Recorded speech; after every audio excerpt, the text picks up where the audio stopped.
정부는 오는 목요일에 대통령 주재로 부동산 대토론회를 열 예정인데 역시 야당은 기대할 거 없다는 태도겠죠. 만나보시죠. 부동산 토론회 하나마나 답정너입니다. 결국 이재명 정권의 목표는 부자 정부, 가난한 국민입니다. 내 집 가질 생각 말고 정부가 나눠주는 임대주택에 살고 열심히 일할 생각 말고 정부 지원금으로 살라는 것입니다. 좌파 정책 고집하다 경제가 폭망한 나라들의 뒤를 이 정권은 그대로 따라가고 있습니다. 정부가 온라인으로 부동산 관련 의견을 듣겠다며 개설한 사이트에 올라온 글 1,800건을 보면 셋 중 하나가 대출 규제부터 풀어달라는 내용입니다. 성징기를 제대로 들이댄다면 지난 1년간 쌓아올린 규제를 걷어내는 것이 올바른 처방입니다. 정부의 토론회에 정말 얼마나 관심이 집중되냐면요. 정부가 만든 사이트 보시면 6일 만에 2,400여 건이 올라와 있답니다. 야, 정말 많이 올라와 있는데 청년들 실수요자들에게 대출 좀 완화해 주세요. 전세 난속에 청년 신혼부부 주거 안정을 좀 챙겨주세요. 예측 가능한 대출 제도 좀 만들어주세요. 시중 은행 대출 규제 풀어주세요.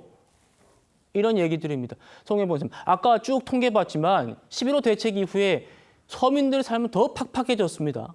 그러다 보니까 이런 말씀들, 제안을 많이 주고 계세요. 어떻게 보십니까? 그러니까 저렇게 게시판에 올라와 있는 국민들의 목소리를 잘 보면 결국은 이재명 정부에서 부동산 가격이 안정될 것이라고 하는 기대는 이미 시중에 없다고 봐도 과언이 아닙니다. 그러니까 어떻게 해도 가격은 안정되지 않을 것 같으니 그러면은 대출이라도 공평하게 받아서 우리도 들어갈 수 있는 문을 열어달라. 지금 이게 그 시민들의 요구라고 보여집니다. 그러면은 두 가지를 다 해야죠. 첫째로 수요 면에 있어서도 불필요한 규제를 통해서 가격을 안정시킬 수 있다는 그런 환상에서 벗어나야 됩니다. 지금 15억 이상의 대출 규제 그리고 25억 이상은 아예 대출을 못 받게 해서 가격을 안정시킬 수 있을 것이라고 호언장담했지만 현실적으로 그렇게 안 되고 있지 않습니까? 그다음에 지금 앞서 그래픽으로도 저희가 봤습니다만 가격이 올라가고 있는 곳들이 어떤 곳입니까? 녹번, 사가정, 신도림 뭐 등등 해서 지금 현재 집이 없는 30대, 40대가 어떻게든 연끌해서 막차라도 타보겠다고 하는 곳들 위주로 가격이 올라가고 있어요. 예. 그러면 이것이 지금 시장의 현실적인 흐름이라고 하는 것을 인정해야 됩니다. 그리고서 동시에 뭘 해야 되냐면 재건축 재개발에 대해서 파격적인 정도로 규제를 풀고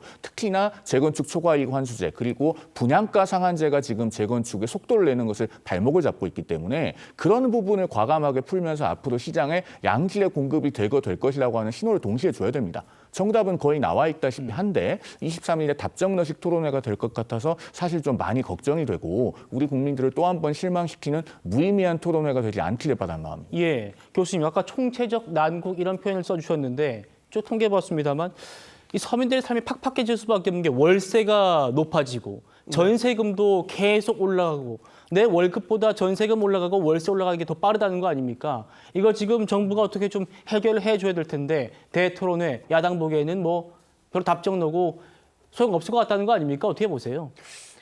답정너 토론회가 되지 않기를 바랍니다. 그러니까 이재명 정부가 이제 실용주의 정부를 내세우고 있기 때문에 실용주의 정부라면 현장에 답이 있다라는 생각으로 지금 정책 제안들이 2,000여 건이 넘게 들어와 있는데 면밀히 하나씩 살펴보면서 정말 국민들이 무엇을 이 주택시장, 부동산 시장에서 원하고 있고 뭘 갈급해하고 있나라는 거를 면밀하게 파악해서 정책에 잘 반영을 했으면 좋겠고요. 네. 되게 사실 부동산 시장이나 주택 시장은 되게 단순합니다. 수요 공급의 균형점을 찾아가는 과정인 건데 그렇죠. 이 과정에서 각종 규제라든지 시장 왜곡적인 현상들이 이 균형을 깨트리니까 나타나는 현상이죠. 과거부터 3기 신도시 문재인 정부 때 처음 나왔던 계획이었죠. 아직도 공급률이 채 10%가 되지 않습니다. 그래요. 그냥 답은 어떻게 보면 뻔한 현상처럼 나와 있어요. 앞선 윤석열 정부에서도 주택공급 대책 내놨지만 지켜진 거 거의 없습니다. 자, 이재명 정부 지금 진행되고 있죠.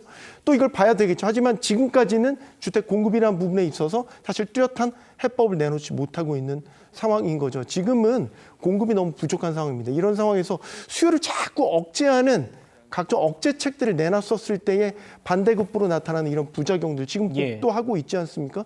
이런 부분들을 잘 감안해서 최종 이재명 정부의 부동산 어떤 정책의 설계도가 나왔으면 하는 바람입니다. 예.